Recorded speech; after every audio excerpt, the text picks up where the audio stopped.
After battling countless hours in the epic tales of Mass Effect and Mass Effect 2, the epic conclusion of the story of Commander Shepard and her struggles to unite the galaxy to fend off the imminent invasion of the Reapers has finally arrived. With the release of Mass Effect 3 last week came a series of pretty large-scale internet rage-a-thons that I've touched on in 2 vlogs I posted this week, but today I'd like to share my thoughts on the rest of the game itself. While it's true that Bioware had some shady practices including Day 1 DLC and a form of annoying DRM, they can still make a damned good game. Is the ultimate story of free will and what it takes to defend it your cup of tea? Well, let's find out.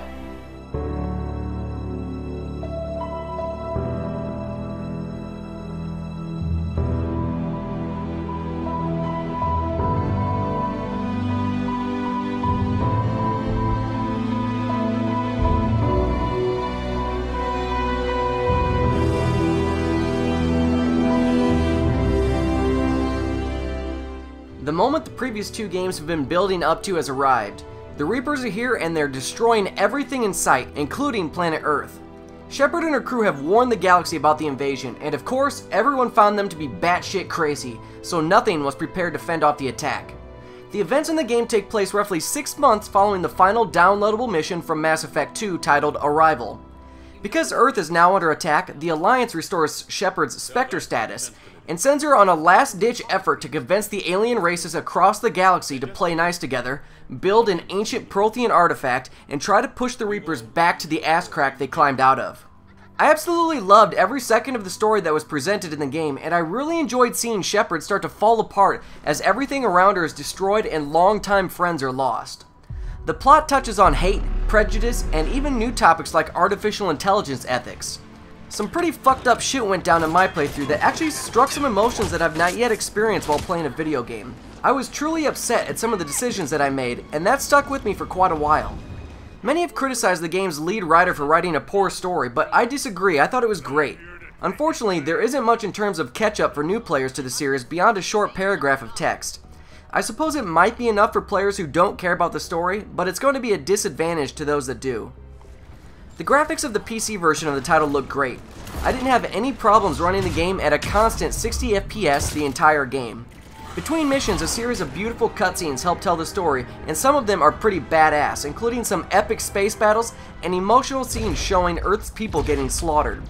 Like Mass Effect 2, the soundtrack that accompanies your adventure is wonderful, and with the exception of a new character named Diana Allers, the voice actors are top-notch. The world is also very much alive as you walk around and hear NPCs reacting to what's going on and discussing their personal issues. The only thing I had a problem with in the presentation department was that the lips didn't sync up with the voices a lot of the time. The game took me roughly 27 hours to complete on the normal difficulty setting, and that included doing every side quest that I could find. A new mechanic called Effective Military Strength was added to the game to essentially determine how the game is going to end for you. As you play the single-player campaign, you'll collect war assets, which are essentially the people, ships, and gear that you've convinced to help fight off the Reapers. The more assets you acquire, the better chances the galaxy has to survive. A new 4-player co-op online wave-style multiplayer match was added to the game, where victories increase a galactic readiness meter.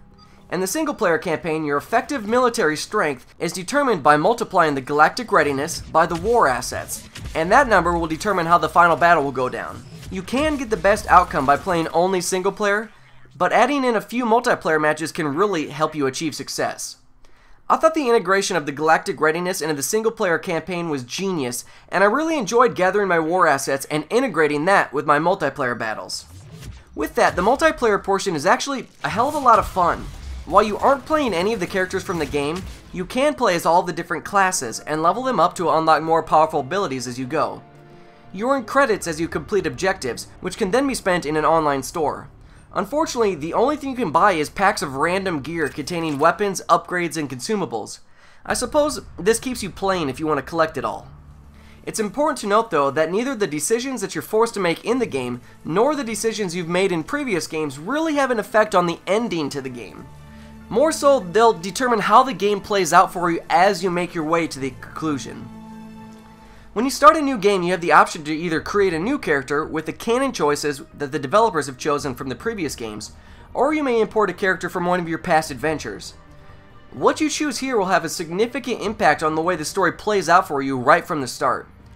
I decided to create a new character so as to experience what the game would be like for new players, but I'll likely import a previous Shepard at some point in the future. It's really neat to see how the choices you can make throughout the previous 2 games can have a significant impact on which characters will exist in your playthrough and how the story will develop differently. Upon starting the game, you'll be asked to select between 3 game modes: Action for those who don't want to deal with the story or any dialogue, Story for those who want dumbed down combat, and Role-playing for those who want the entire Mass Effect experience. I thought this was a cool way to bring in new players to the genre. Building your characters is a bit different now as well. As you level up, you'll earn points which may be spent on various skills, but now talent trees allow you to truly define how you want those skills to develop. Players must now also deal with the weight of their weapons.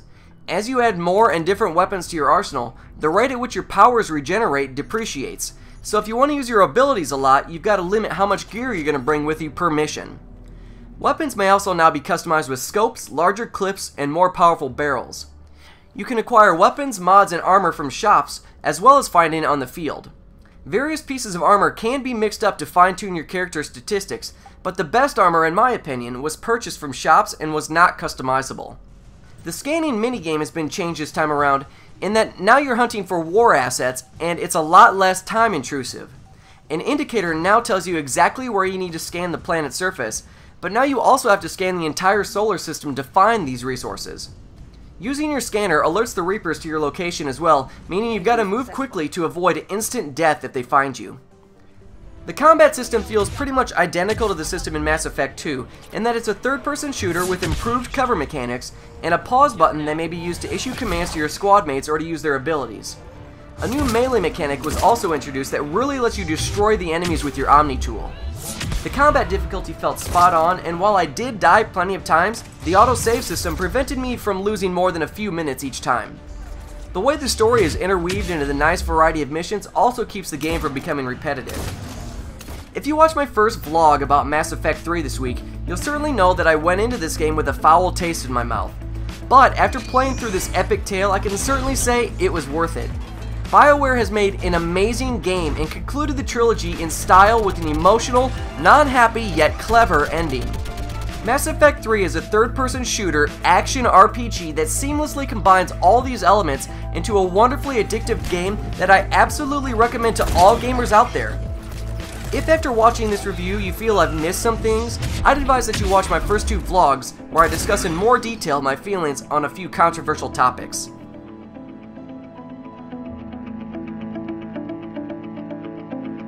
Check out the full write-up and screenshots over at ZeitgeistGameReview.com. Stay up to date by following me on Twitter and Facebook, and make sure to check out all of the other great gaming entertainment on the Game Station. Don't forget to subscribe and press the thumbs up button. Thanks for watching.